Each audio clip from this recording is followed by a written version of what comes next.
जहां बनते हैं देश के गौरव, इंडिया का एकमात्र ऐसा कोचिंग इंस्टीट्यूट जहां कैडेट्स को ट्रेन किया जाता है आने वाले डिफेंस एग्जाम के अनुसार। अगर आपका भी सपना है भारतीय सेना में शामिल होकर देश की सेवा करने का, तो आज ही ज्वाइन करें त्रिशूल डिफेंस एकेडमी। जय हिंद डिफेंस एस्पिरेंट्स, त्रिशूल डिफेंस एकेडमी के यूट्यूब चैनल पर आपका बहुत बहुत स्वागत है। This is Smriti Dwivedi and we will be studying general studies together for Afcat 1 2022. So now with this crash course series on Afcat 1 2022, score 200 plus easily in the upcoming Afcat examinations.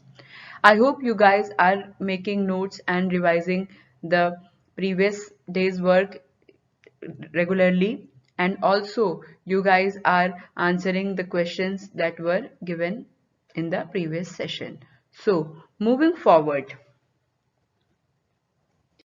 yesterday we have studied about the Sangam period, the South Indian kingdoms, and now today we will be begin our medieval age, and we will be covering the Delhi Sultanate parts and also the Bahmani kingdom. So this upcoming session will include Tomar's dynasty, Chauhans, slave dynasty, Khaljis, Tughlaq, Sayyids, Lodhis, and Bahmani kingdom. Moving forward, but before we move forward, we will know the answer of the yesterday's question. So the yesterday question were who was Satyaki? So as we know that Rashtratukas, they considered themselves as the descendants of Satyaki. So Satyaki, he is a mythological character. He is powerful Yadav chieftain of Narayani Sena. Yeah, the same Narayani Sena that belonged to Lord Krishna, and the Narayani Sena fought with Kauravas in Mahabharata. He was from Vrishi clan from which Lord Krishna belonged. So Rashtrakutas, they are said to be the descendant of Satyaki, and there are texts that mention that these people, the descendants of Lord Krishna, they moved towards the South India, set up kingdoms, and the Rashtrakutas were their descendants. Now, the second question was the difference between Nagarai style and Raverian style of temples. As we saw that the South Indian rulers of Sangam period, वो बहुत सारे art and architecture में उन्होंने development किया था.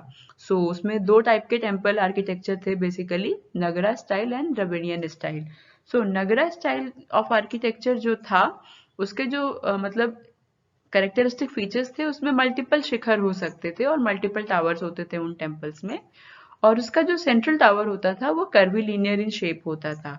और इसका मतलब जो नॉर्थ इंडियन टेम्पल्स हैं हमारे, वो इसका एक बहुत ही प्रोमिनेंट एग्जाम्पल है. और सबसे बढ़िया एग्जाम्पल जो नगरा स्टाइल ऑफ आर्किटेक्चर का है, वो द प्रपोज्ड राम मंदिर इज ऑफ है, वो नगरा स्टाइल ही है. एंड इसमें जो होता है टेम्पल पेडेस्टल, पेडेस्टल मीन्स होता है चबूतरा. जो टेम्पल का जो पेडेस्टल होता है वो ग्राउंड लेवल से हायर होता है और उस पर स्टेयर्स वगैरह के थ्रू एक्सेसिबल होता है. नाउ जो दूसरा स्टाइल था उन संगम पीरियड के आर्किटेक्चर का था, वो था Dravidian style. So Dravidian style basically South Indian temples का होता है. इसमें एक सिंगल टावर होता है, सिंगल शिखर होता है, और जैसे सेंट्रल टावर नगरा स्टाइल में कर्वी लीनियर होता है, इसमें ये पिरामिडिकल शेप होता है. और इसका सबसे बढ़िया एग्जाम्पल है मदुरई मीनाक्षी टेम्पल. और इन टाइप के टेम्पल्स में पेडेस्टल्स जो होते हैं वो ग्राउंड लेवल पे होते हैं. हम इसके कुछ एग्जाम्पल भी देखेंगे. सो ये जो राम मंदिर का प्रपोज्ड डिजाइन है, एज यू कैन सी, इसमें बहुत सारे शिखर हैं और बहुत सारे टावर्स भी हैं. और एक जो सेंट्रल है मेन टावर, उसका ये देखो कर्वी लीनियर सा शेप है. So yeah this is the Nagara style of architecture. जो हमारा राम मंदिर है वो उसी आर्किटेक्चर पे बनाया जाएगा. सो नाउ एक और क्वेश्चन आता है, if we are talking about Ram Mandir, who is the architect of Ram Mandir, proposed Ram Mandir, who has designed this system. Last year CDS 2 2020 में ये क्वेश्चन आया था. Now see the pyramidical shape and single tower, ये है द्रविडियन स्टाइल का Madurai Meenakshi अम्बान temple. और इसमें देखो जैसे एक पिरामिडिकल टाइप है और ये सिंगल टावर है, तो ये, और इसका पेडेस्टल भी जो है, टेम्पल जो है वो ग्राउंड लेवल पे होता है, इसीलिए इसको क्या कहते हैं, द्रविडियन स्टाइल कहते हैं. और ये साउथ इंडियन टेम्पल्स में पाया जाता है. इसमें यहाँ पे कितना इंट्रिकेट, काफी सुंदर और काफी ब्यूटीफुल इंट्रिकेट आर्किटेक्चर भी होता है. So moving forward to the medieval age. जो मोस्टली मेडिवल एज में जो एक सेंटर ऑफ एडमिनिस्ट्रेशन था वो था दिल्ली। अब दिल्ली कैसे बना सेंटर ऑफ एडमिनिस्ट्रेशन, पहले हम उसको बात करेंगे। तो पहले दिल्ली वाज रूल्ड, सबसे पहले it was capital of Tomar Rajputs, और उनके टाइम पे it became an important commercial centre. यहाँ पे ट्रेड और काफ़ी बिजनेस होता था, तोमर्स। और उसके बाद यहाँ पे एक और भी जो सबसे दिल्ली वाल कॉइन्स जो थे ये यहाँ पे मिंट होते थे, और ये काफ़ी सर्कुलेशन में थे उस टाइम का। ये था कि जो जगह के कॉइन सबसे ज़्यादा सर्कुलेशन में होते थे, मतलब वो बिजनेस सेंटर बहुत अच्छा है। तो जो दिल्ली वाल coins, see the coins, these were the Delhiwal coins। तो तोमर डायनेस्टी का एक रूलर था, इंपॉर्टेंट रूलर्स थे अनंगपाल, जिन्होंने 1130 से 1145 एडी तक रूल किया।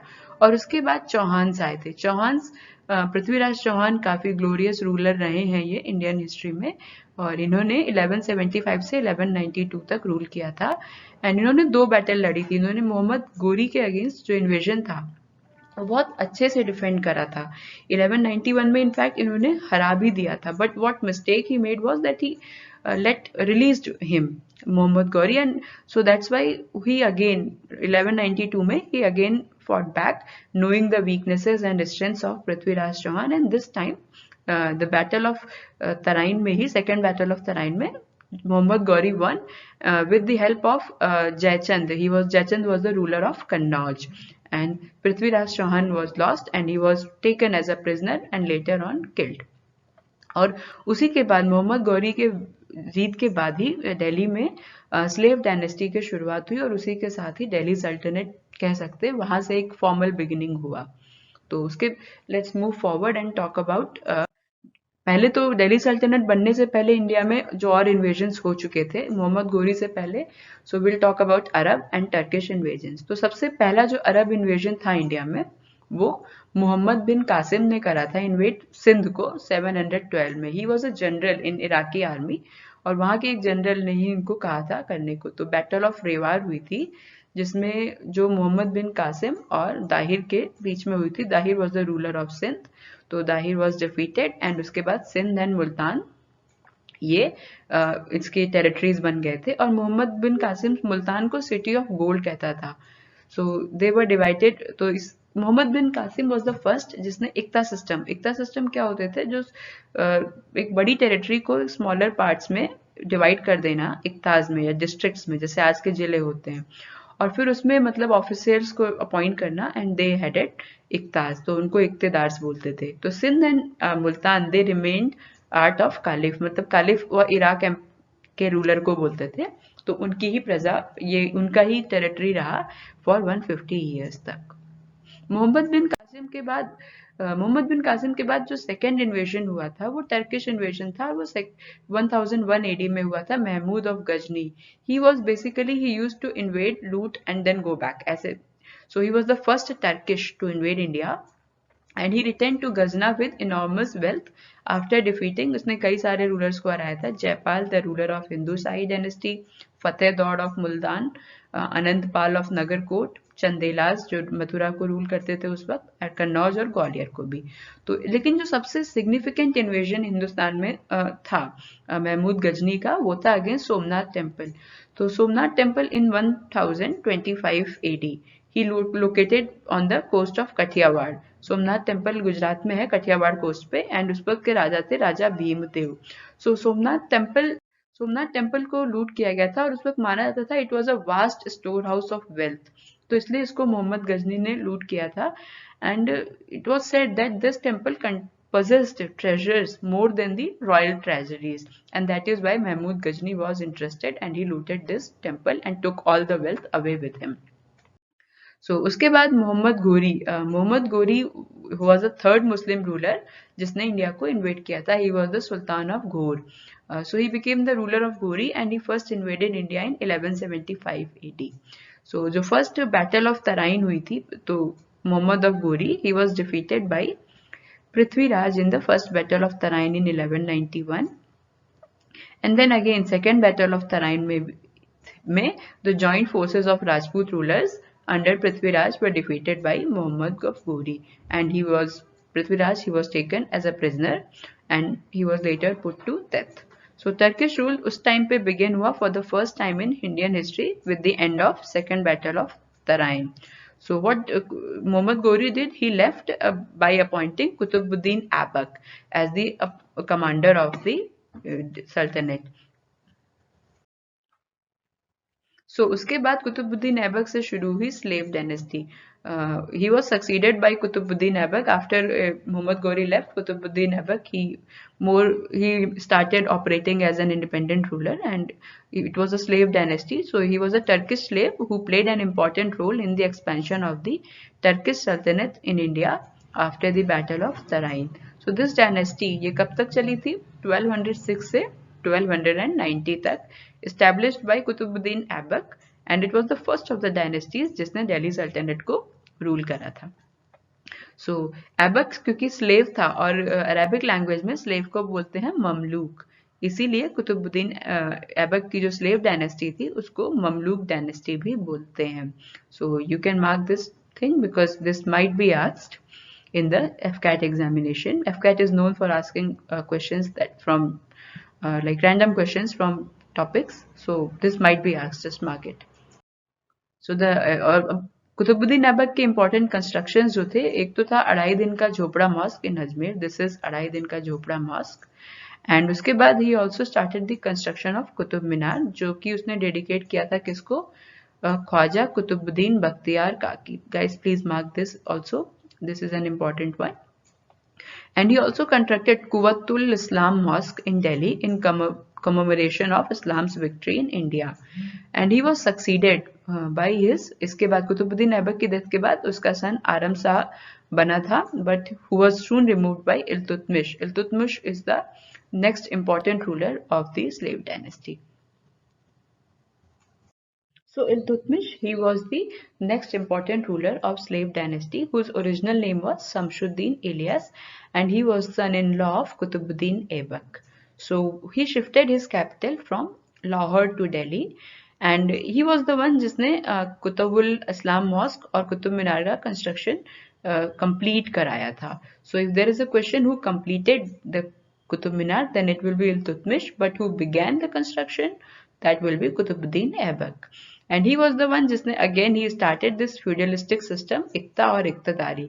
We studied about this इक्ता system in Mohammad bin Qasim systems administration also, जहाँ पे उसने टेरिटरी को स्मॉलर इक्ताज में डिवाइड कर दिया था और इक्तदार नियुक्त किए थे. फिर in 1221 में he stopped an invasion led by Genghis Khan. Genghis Khan was a Mongolian ruler, और उसका इन्वेजन भी इसने स्टॉप करा था. एंड उसके बाद ही एक और इम्पॉर्टेंट जो इसका एडमिनिस्ट्रेटिव सिस्टम था वो था Chahalgani, that is Chalisa. Chalisa it was a group of 40 nobles जो एडवाइजर्स होते थे सुल्तान को, और they were powerful people who assisted the sultan in administrating the government.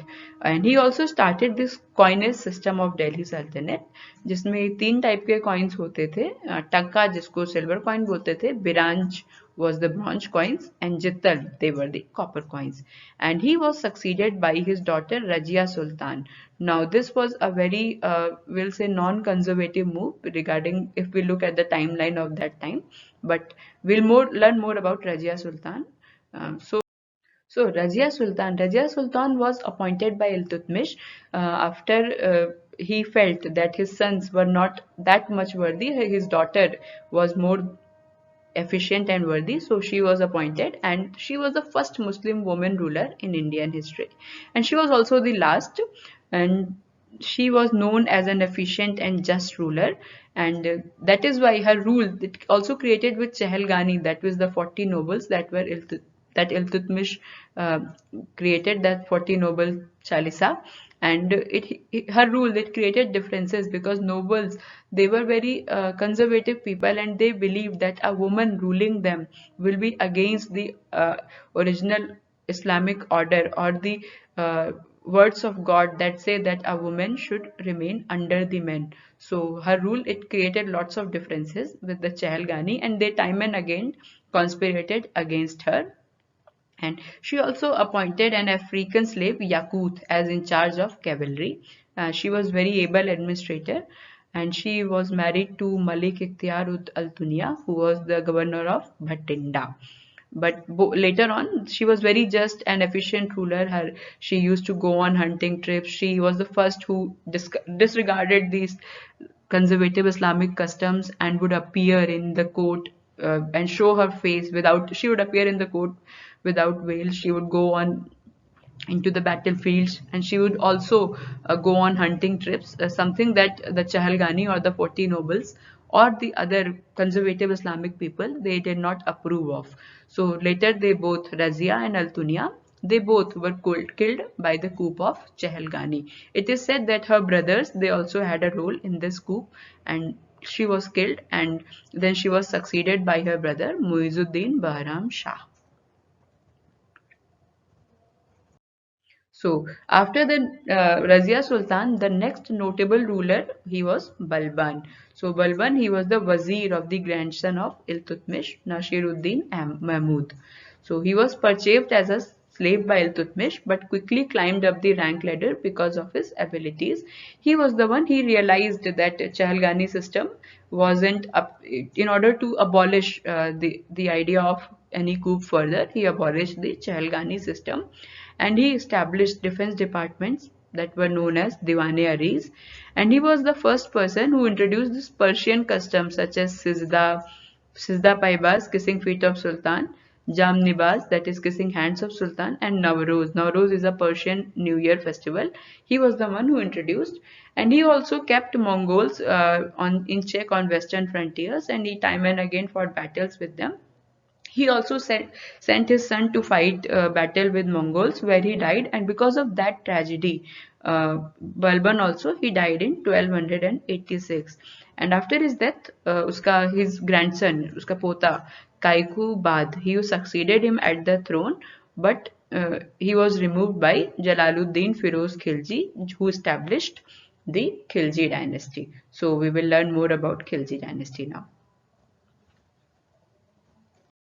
So, Khilji dynasty. Khilji dynasty, it was established by Jalaluddin Khilji in 1290, and he was the founder. After he removed the grandson of Qutb Balban, he founded the Khilji dynasty, and he was extremely liberal and tolerant, and he also kept Mongol invasion in check and defeated them in 1292 in Sunam. But he was murdered by his son-in-law Alauddin Khilji in 1296.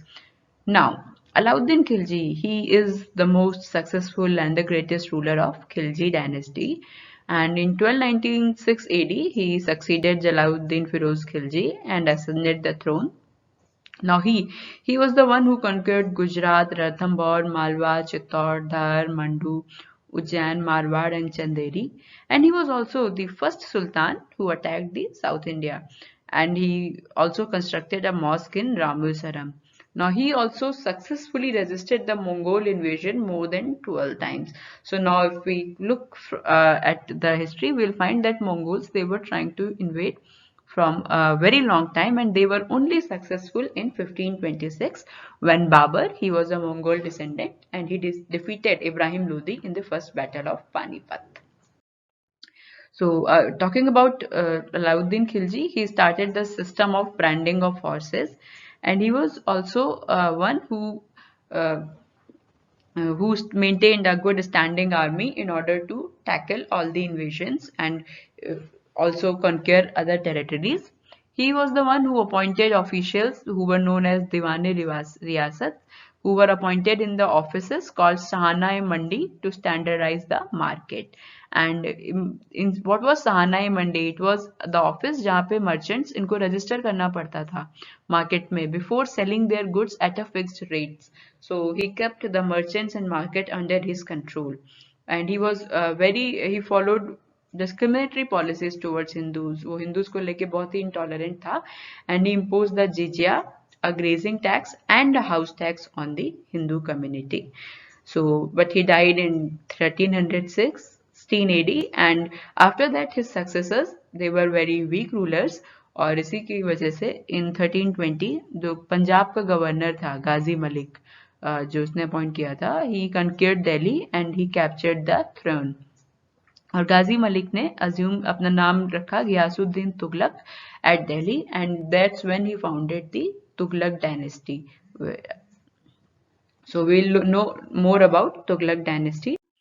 So Tughlaq dynasty, as it was founded by Ghiyasuddin Tughlaq or Ghazi Malik in 1320, and he was the founder, and he also started the construction of Tughlaqabad port, and he gave more importance to postal arrangements, judicial irrigation, agriculture and police in order to make the kingdom safer and for able administration. He was also bringing territories under his control, and he brought Bengal, Utkal coast or Odisha and Warangal under his control. So Warangal, that is, he went till Deccan. After that, Muhammad bin Tughlaq, he is also one famous ruler, and he in 1325 he was originally named as Juna Khan. So Juna Khan, he was the crown prince. He took the title of Muhammad bin Tughlaq, and he worked for the administrative and political unity of India. And he captured in 1327 he captured Warangal, and after that he shifted his capital from Delhi to Devgiri and then again back to Delhi. So he ordered all the government officials and people to shift to Devgiri and then went come back to Delhi. So iska ye move tha, it was criticized and apparently not a very successful one, and this also caused him lot of loss. उसके बाद ही levied heavy taxes काफी in order to fill his treasuries. Doab region था दो reverse का, and he actually बहुत सारे taxes इसने लगा दिए थे जिसकी वजह से people started fleeing the forest and cultivation stopped. They stopped cultivating, and after that he introduced the copper currency system, and because of his policies the value of coins dropped, and again he had to withdraw the copper token currency also. So we say his domestic policies were good, but because of his faulty and implementation measures, most of them they failed. And it is said that because of इसके hasty decisions, reckless administration की वजह से and defective policy implementation, कोई भी policy बनती है तो उसका proper implementation बहुत important होता है. Because it was defective, he failed to keep check at the implementation. So the decline of Delhi Sultanate happened, and the Tughlaq Empire also went down. So उसके बाद he was a nephew of Ghiyasuddin Tughlaq. After Muhammad bin Tughlaq, Firoz Tughlaq आया, and he ascended the throne in 1351. Now he first thing he did was he withdrew all the agricultural loans that were granted by Muhammad bin Tughlaq, and he raised the salary of revenue officers in order to be a more able administrator. He took all these steps. He also brought an end to all unlawful and unjust taxes, and because that were laid down by Muhammad bin Tughlaq, and उसने सारे taxes को ही बंद कर दिया ताकि लोग और cultivate करें और उसके टेरिटरी की इकोनॉमी में कंट्रीब्यूट करें. तो इसने सिर्फ तो 4 इंपॉर्टेंट टैक्सेस जो थे उसने लगाए थे. दैट वाज खराज, जिसमें 1/10 होता था उसकी लैंड के प्रोड्यूस का. खाम्स, जो 1/5 ऑफ द वॉर बूटी होता था. जिजिया, एंड ही ऑल्सो जिजिया वो टैक्स हिंदूज पे था, एंड जकात जो टैक्स था वो मुस्लिम्स पे था for specific religious purposes. After that he also did a lot of social work, 150 wells, 100 bridges and 50 dams, and he also dug many irrigation canals जिससे कि proper water supply हो सके and irrigation and agriculture को बढ़ावा मिल सके. He was the one जिसने towns like Firozabad, Hisar, Jaunpur और फतेहाबाद को भी construct कराया था. These Firozabad and Jaunpur, they are towns in UP. Hisar is in Haryana. So Firoz, he banned all kind of damages and torture, and after that he was also very extremely intolerant of Hindus, and he levied jizya on the Brahmins, and he established hospitals जिसको दारुल शफा बोलते थे, marriage bureau, दीवाने खैरात जिनको कहते थे, और employment bureau. So like if there might be a question asked ki who established Darul Shafas, Diwane Khairat or Employment Bureau, so the answer will be Firoz Shah Tughlaq. And after that he also established Diwane Istiqaq to give financial aid to poor. So he devastated, but he also as he was extremely intolerant of Hindus, he devastated the Jagannath temple at Puri, which is a famous Hindu religious site. And what is his biography called? It is Futuhat-e Firoz Shahi. It is an autobiography of Firoz Tughlaq. After Firoz Tughlaq इसके भी rulers काफी इसके भी जो फिरोज तुगलक के जो descendants थे they were weak. Nasiruddin Mohammad Tughlaq के टाइम पे Timur he invaded India in 1398 and he captured Delhi. And उसके बाद उसने बहुत ही ब्रूचुअल तरीके से वहाँ के लोगों का मर्डर किया, उनको लूटा, क्योंकि India was always wealthy, so that is why he was attracted. So Timurid invasion happened during that time, and Delhi Sultanate उसके बाद it came to an end, and after that uh, there were dynasties, Sayyids and Lodhis, but they were not that powerful. So Sayyid dynasty was there 1414 से 1451 तक, जिसका founder था Khizr Khan. He was governor of Multan, and उसने he took the advantage of the disordered situation in India after Tamur invasion and fall of Tughlaq dynasty. So in 1414 उसने दिल्ली के throne पे कब्जा कर लिया. He also brought parts of Surat, Dilapur and Punjab under his control. But उसने काफ़ी जो parts जो पहले के रूलर्स ने ऑक्यूपाई किए थे लाइक बंगाल, गुजरात, जौनपुर, खंडेश एंड मालवा, डेक्कन, वो ही लॉस्ट. उसके बाद he died in 1421 and after that there were rulers like Mubarak Shah, Mohammad Shah and Alauddin Shah in Sayyid dynasty. After that Sayyid dynasty, Lodi dynasty came into power, which was founded by Bahlol Lodi. So although Ibrahim Lodi is famous ruler of Lodi dynasty, but if we talk about the founder, it is Bahlol Lodi.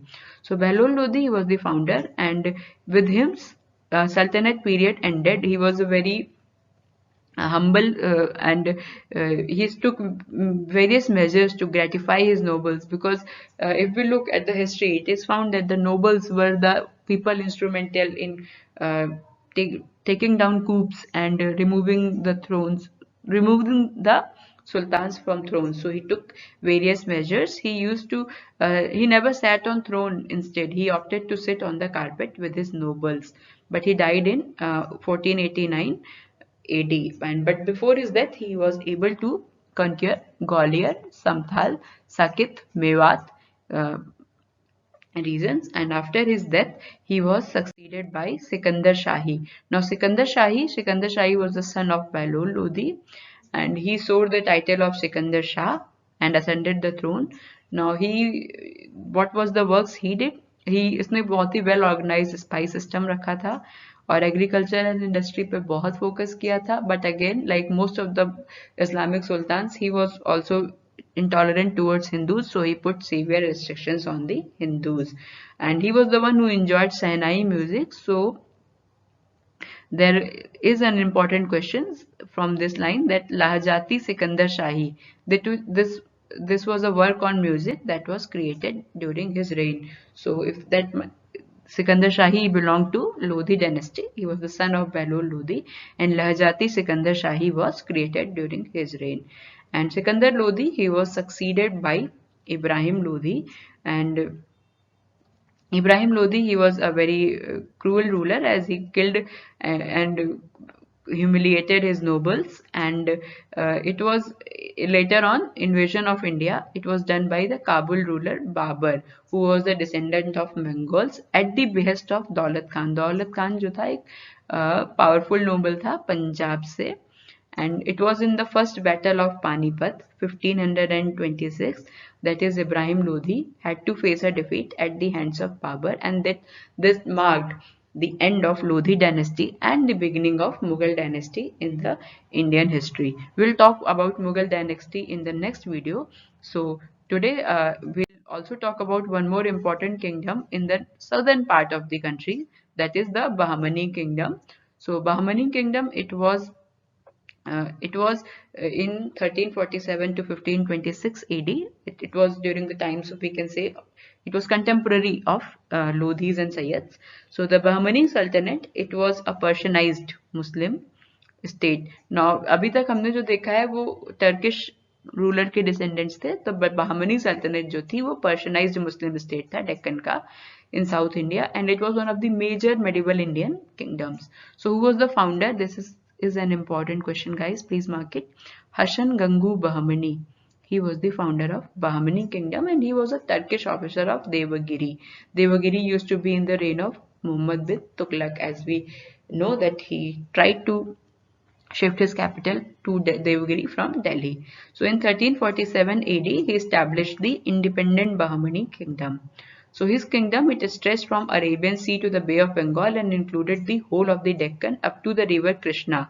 And इसकी capital कहाँ पे थी? Bahmani kingdom का capital कहाँ पे था? Gulbarga. Mark this also, one also as important. और इसके important rulers कौन कौन से थे? Rulers of the Bahmani kingdom included Muhammad Shah I, Muhammad Shah II, Firoz Shah Bahman, Ahmad Shah, Muhammad Shah III and Muhammad Gawan. So इनके like Bahmani kingdom के time में भी आर्ट एंड आर्किटेक्चर को बहुत ज़्यादा बढ़ावा मिला था. Number of mosque, madrasas and libraries they were built. So the one was Juma Masjid at Gulbarga, and then Golconda Fort. Golconda Fort, it was developed by Qutub Shahi Dynasty. Qutub Shahi Dynasty was one of the 5 dynasties that Bahmani kingdom split after the last ruler, that is Muhammad Gawan. So the Gol Gumbaz of Bijapur, it was also established by Adil Shah of Adil Shahi Dynasty. So Qutub Shahi, Adil Shahi, all these dynasties, they became from the 5 dynasties that Bahmani kingdom split into. So also the Madarsas of Muhammad Gawan. So why did the decline of Bahmani kingdom? There was constant war between Bahmani and Vijayanagar rulers. Now Vijayanagar empire, it was also a magnificent and glorious empire, which we will be learning about it in the next video. And the successors of Muhammad Shah III, they were very weak and they could not check the invasion in control. So the rivalry between the Bahmani rulers and the foreign nobles, all these things, they led to the decline of the Bahmani kingdom. So the art and architecture, if we were talking about Golconda Fort, it was established by Qutub Shahi Dynasty, Qutub Shah. So Golconda means, Gol means round and Konda means top of the hill. So it was situated in Telangana, and this fort is known for its a very famous thing in Indian history. So the question for you guys is that what is this fort famous for? There is very special thing about this fort. And this Gol Gumbaz was at Bijapur. It was established by Adil Shah of Adil Shahi Dynasty, and it also has a whispering, like if you whisper you could hear, it has features like that. So Gol Gumbaz was also a marvelous piece of architecture. So that will be it, guys. Today's question includes that why was the Golconda Fort famous? There is one important thing that we all that is one very common about Golconda Fort that was derived from it, and there is also something else. There are 2 important things that are famous for Golconda Fort. I would like you guys to find about the answer and write in the comment, and we'll get the answers tomorrow. So guys, that will be it for the medieval history part 1. Tomorrow we'll be learning more about Mughal dynasty, Vijayanagar empire, Bhakti movement and other kingdom of the Deccan that were during the medieval ages. So till then, keep studying, keep revising, and also make your own short notes and come up with effective learning techniques so that you are able to score more in the upcoming Afcat examination. So guys, like, share and subscribe this video, and also follow the YouTube channel of the Trishul Defense Academy. Till then, happy learning, happy studying and all the best. Jai Hind. जहां बनते हैं देश के गौरव, India का एकमात्र ऐसा coaching institute जहां cadets को ट्रेन किया जाता है आने वाले डिफेंस एग्जाम के अनुसार। अगर आपका भी सपना है भारतीय सेना में शामिल होकर देश की सेवा करने का, तो आज ही ज्वाइन करें त्रिशूल डिफेंस एकेडमी।